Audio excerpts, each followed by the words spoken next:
It goes without saying that technology plays a pivotal role in our lives. Even if you don't consider yourself a techno-geek, it's more than likely that you'll find it hard to imagine life without a mobile phone or access to the internet. We already live in a world where it's possible to create 3D objects with a printer, where we are constantly tracked and monitored. Self-drive cars and artificial intelligence are a reality. And experts promise the imminent arrival of the Internet of Things that will control our homes and lives. But hand in hand with this increasing reliance on technology and electricity, there is a corresponding risk that we will find ourselves completely unable to function as a society without it. The spectre of a lack of electricity and cyber-terrorism already loom large. And on a more practical level, our dependence on technology is already having quite serious consequences on our abilities and skill sets. What would happen if you found yourself without a phone, without power, without a GPS signal, alone and lost in the wilderness? How many of us would be able to cope? How many of us even have the basic skills to survive?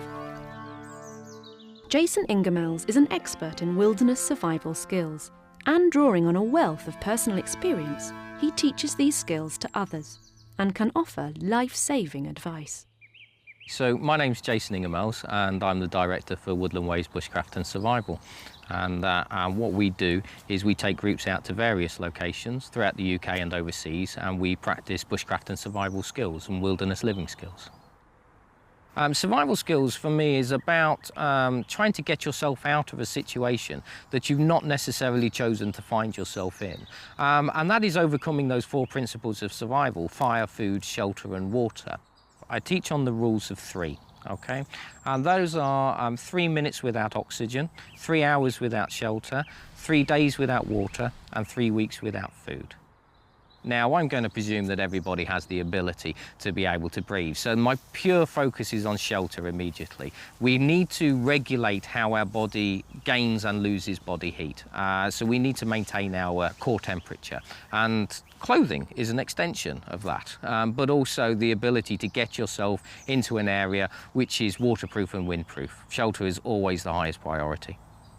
Now, 3 weeks without food may sound like a very, very long time, and indeed it is. And again, not suggesting that you should leave it for 3 weeks and then go out and acquire food, but it's certainly a lower priority for you.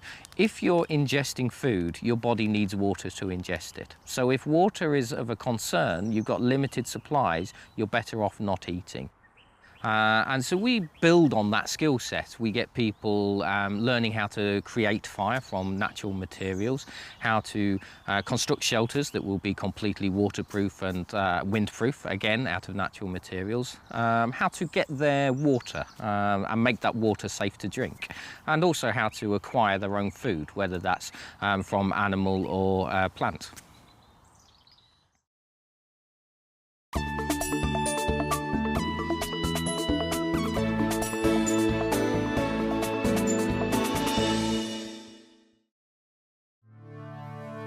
The Woodlands Way weekend is one of Jason's most popular courses. And just 2 days in the woods can prove life-changing. So I cater for a large range of different age groups, everything from 8 years old up to 80 years old. A family course is going to be very different from an adults-only weekend course. However, the vast majority of the customers are coming out of the city. They're young professionals, 30, 40-year-olds, who maybe want to decomplicate their lives just a little bit.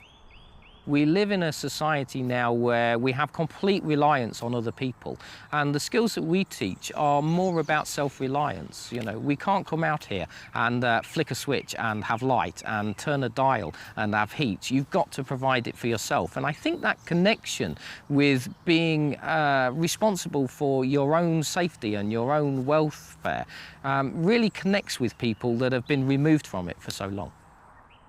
People don't use knives on a daily basis now as a tool. People don't prepare their own food. There's a reliance on other people to do things for us. And so therefore, what I'm doing is I'm almost rebuilding their knowledge base of how to look after themselves. So it can be quite shocking sometimes. And I think we can see that technology is having a major input into the lack of those skills now. We can press a button and we've got access to a wealth of questionable information sometimes, but certainly information. And I don't think technology is necessarily a bad thing, but we shouldn't use technology to turn our back on these old skills. At the end of the day, if we lose these skills and then technology fails, where does that leave us? And then we have fire. It's strange because I see people going on a journey as they come through with us. So for the first 24 hours or so, they're in an unusual environment. It's alien to them. And the thing that they miss the most is actually the technology. They miss being in contact with other human beings, their social networks.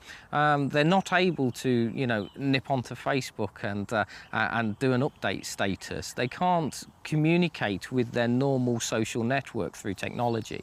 And so they go through a journey of almost having to release themselves from that.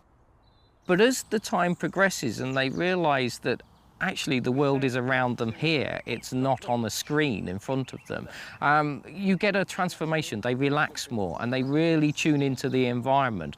And then 24 hours later, they're completely different. They're noticing things that they would have never noticed before because they would have been looking like that. And then you start to get a connection with the real world that you're in rather than the cyber world, which is on a tablet. So getting back to basics, getting people out there, you can see, I see a transformation. They arrive on the Friday night, they leave on the Sunday, a different person completely.